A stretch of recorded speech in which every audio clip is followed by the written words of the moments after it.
Myth number 1. A Skorpion can never bounce an incoming shell. So you guys are probably all familiar with the tier 7 American premium tank destroyer, the Skorpion. Not to be mistaken with the German one, the Skorpion G. In fact, the American Skorpion is well known for being the lightliest armored high tier tank in the game, with at its thickest being the gun shield, which is only a miserable 5mm thick, and of course with the hull being only 1mm thick. But since the myth doesn't specify a particular part of the tank, we obviously went for the thickest part, but still the main problem with this myth is probably going to be the overmatch rule, which is that if the caliber of the gun that is firing at you is at least 3 times your armor thickness, it should automatically pan no matter the angle, which means that we have to find a gun with a caliber below 15mm. And to my surprise, there actually is a tank that has a gun with a caliber of only a very poor 7.92mm. And just to put that in perspective, guys, that's only 0.30mm more than a regular 7.62 assault rifle bullet that, for example, the Scar H and the AK-47 use. So now you've got an idea of how poor that actually is for a tank's main gun.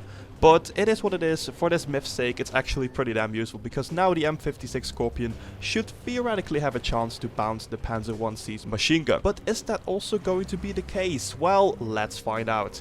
So we went out to Ensk, me and my Skorpion and some of my Twitch viewers in the Panzer 1Cs. So without further ado, let's test this out. So the Panzer 1C finds a good and steep angle. He pulls the trigger and, well, the first couple of shots went straight into the gun. So obviously those don't count. But with a second, more carefully aimed clip, we can actually see that 5mm of armor is actually enough to bounce the Panzer 1C's bullets. So with that result, let's move on to the conclusion of this myth. So conclusion, as expected, 5mm of armor is indeed enough to bounce the Panzer 1C's very poor 7.92mm machine gun bullets, resulting in the Skorpion actually reliably bouncing incoming shots. So with that stated, it's very safe to say that this myth is busted.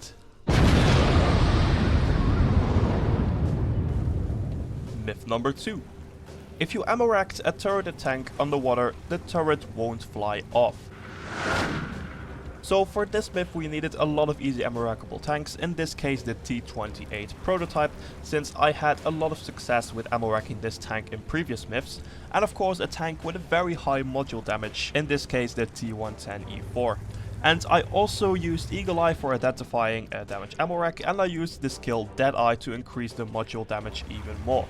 So with that all said, we went out to Malinovka, because this map has a nice lake with a smooth transition from undeep to deep water, because we want to fully submerge the tank underwater for the best test result. So once arrived at the lake, I wait in the middle and the T28 prototypes line up to all get shot one by one to create some damaged ammo racks. But this was easier said than done, because RNG simply wouldn't cooperate, and most of the times I didn't even ammo rack a T28 in one shot, or the shot was just too powerful and I ammo racked the T21 in one shot, which is also not what we're trying to achieve. Or someone didn't get the plan and didn't fully submerge its tank underwater and drowned himself before I could shoot his ammo rack again. But once we gave up for the first round and everyone started to drown themselves to end the game as quickly as possible to start over, something remarkable happened, and I actually did manage to ammo rack a T28 at the very last second of the first testing round. And by the looks of it, the turret didn't blow off, but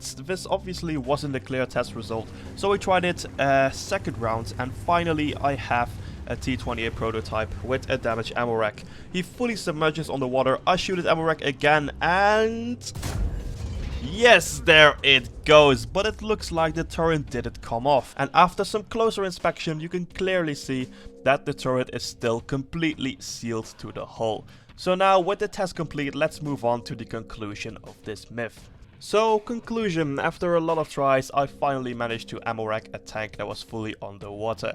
And as you guys all could see, the turret remains sealed to the hull. And with that result, I can very safely say that this myth is confirmed. Myth number 3. You can kill yourself without a wall. So I know this myth is kind of specific, but I still wanted to give it a shot because most of you probably know that if you face a wall with an artillery or any other tank that uses a high caliber derp gun, you will receive splash damage. But a recent clip I saw got me wondering if you can do the same with another tank's gun sticking through your tank model.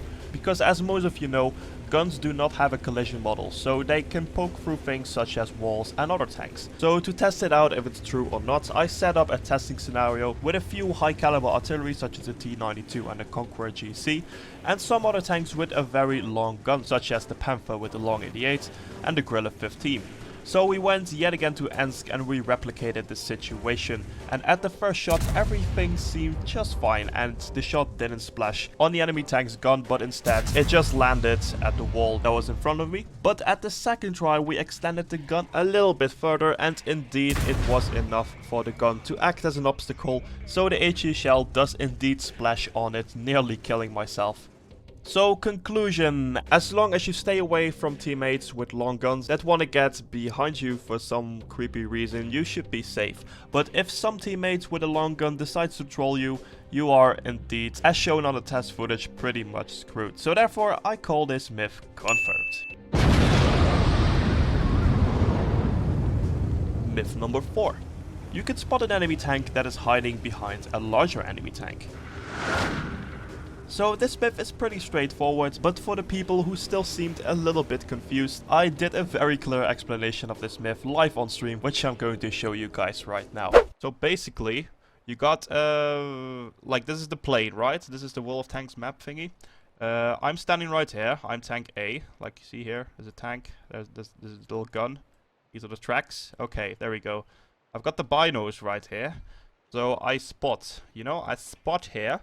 And now here is a bigger tank, for example the Type 5 Heavy, like wahaha, it's very big tank, I'm so dangerous, I'm so big, wahaha. And behind that tank is a small little tank, like the ELC.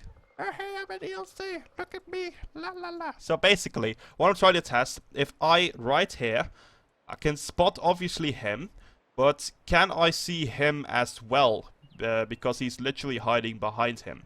So that's basically what we're testing out right here. So there we go. Everything should be crystal clear now. So let's go ahead and test it out. So for this myth I needed a tank with good view range. So therefore I picked my Sheridan with 615 meters view range. I think that should be more than enough. And for the enemy tanks we needed a very big tank, in this case the Type 5 Heavy, and a very small tank that can completely hide itself behind the bigger tank, in this case the UE-57. So with all that set up, let's move on to Paris to test this myth. So here we go. The Type 5 and the UE are all set up and unspotted. So I drive around the corner and... oh, that is very strange. For some reason I managed to spot both vehicles perfectly fine, even though the UE-57 is perfectly hiding itself behind the Type 5 with no parts of its tank sticking out anywhere. So with that all done, let's move on to the conclusion of this myth. So conclusion, as you all could see, I managed to spot both vehicles even though I had no visuals on the UE, which is pretty unrealistic in my opinion, but hey, it is what it is. It's not that World of Tanks was so realistic at the first place. But anyways, all that's left for me to say is that this myth is weirdly enough confirmed. Myth number 5. You won't receive any damage if you land on another tank's wreck after falling. So of course I saved the best and derpiest for last. So basically, once I saw this myth being suggested, I immediately put it on the list because I really wanted to know if this was actually true. So of course I went on and tested it out. So I ordered my Twitch testing squad to pick any tank they like, and I took them all to the cliff diving heaven itself, that's called Overlord, where all the tanks lined up after each other and drove straight off the cliffside to create a giant pile of tank wrecks, which should, according to the myth, act like a big soft landing pad for any other tanks to break their fall on. And while the tanks that now form the pad all jumped down, you already kinda could see where the conclusion was going to.